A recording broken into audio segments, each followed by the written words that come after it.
IPL এর 29টি match হয়ে গিয়েছে। রবিবার ছিল জোড়া ম্যাচ। ঘরের মাঠ ইডেন গার্ডেন্সে লখনৌ সুপার জায়ান্টসকে হারিয়েছে কলকাতা নাইট রাইডার্স।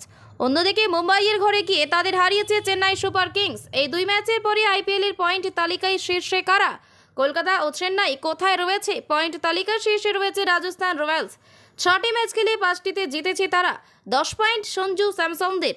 রাজস্থানের নেট রান রেট 0.767। লখনৌকে হারিয়ে 2 নম্বরে নিজেদের জায়গা আরও মজবুত করেছে কেকেআর।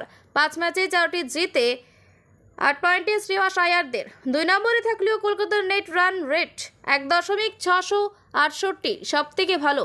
3 নম্বরে রয়েছে চেন্নাই। 6 ম্যাচে 4টি জিতে তাদেরও পয়েন্ট 8। মহেন্দ্র সিং ধোনিদের নেট রান রেট 0.726। 4 নম্বরে উঠে এসেছে সানরাইজার্স হায়দ্রাবাদ। 5 ম্যাচের মধ্যে 3টিতে জিতে 6 পয়েন্ট তাদের। Net run rate 0.344।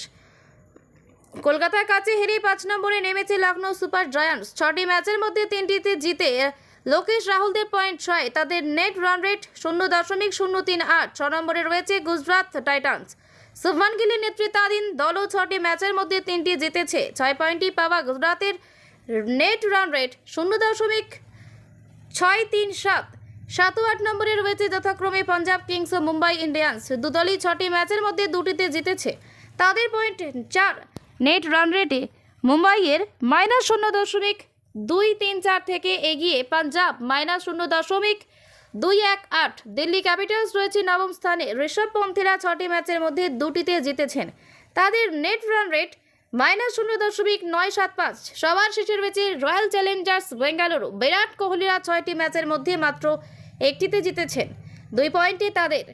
বেঙ্গালুরুর নেট রান রেটও -1.124 সব থেকে খারাপ।